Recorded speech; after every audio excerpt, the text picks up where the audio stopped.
अभी तो आप अपनी फोटो दिखाते हैं, तो उसमें क्या हो गया अगर उन्होंने? देखिए, गिरिराज क्या बोलते हैं, जहन्नुम में जाए है। गिरिराज टाइप के लोगों के बारे में हमको चर्चा नहीं, वो तो चुल्लू भर पानी में डूब के मर जाना चाहिए।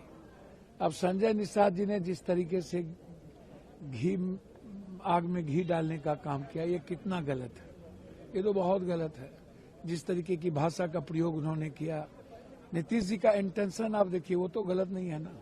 नीतीश जी जिस उम्र में है, जिस तरह की बीमारी है, तो उसके जब इंटेंशन गलत नहीं है और पहले ही प्रकरण खत्म हो गई थी, तो फिर संजय निषाद और जिस तरीके की बात ये लोग कर रहे हैं, क्या इन लोग के घर में माँ बेटी बहन नहीं है? क्या बहू नहीं है? क्या इन लोगों को लोक लाज नहीं है? क्या शर्म नहीं आता है? इस तरह की बात जब ये करते हैं तो क्या इन्हें अपनी बेटी याद नहीं आती? इन लोगों को अपनी बहन याद नहीं आता, अपनी माँ याद नहीं आता? तो ये दोनों आदमी को माफी मांगना चाहिए, गिरिराज को भी और संजय निषाद जी को। नेता संजय निषाद को बर्खास्त करना चाहिए और गिरिराज से तो आप कोई उम्मीद ही मत कीजिए। आप रोपिएगा बबूल, खाइएगा खजूर, गोबर पर कितना भी घी डालिए, क्या फर्क पड़ता है? कुछ भी बोल दीजिए, उनकी आदत है, उनकी दुकान चलनी चाहिए।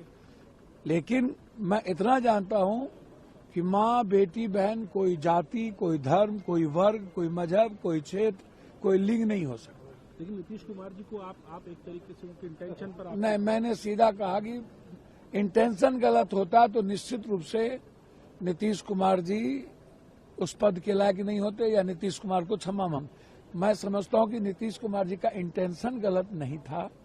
बच्ची के तरह एक पिता का जो भाव था, उसने हो सकता है खोलो बिटिया, तो इस भाव के साथ यदि उन्होंने कुछ भी किया, उस समुदाय के लिए वो सही नहीं है, उस विचार के लिए सही नहीं है, लेकिन इंटेंशन गलत नहीं।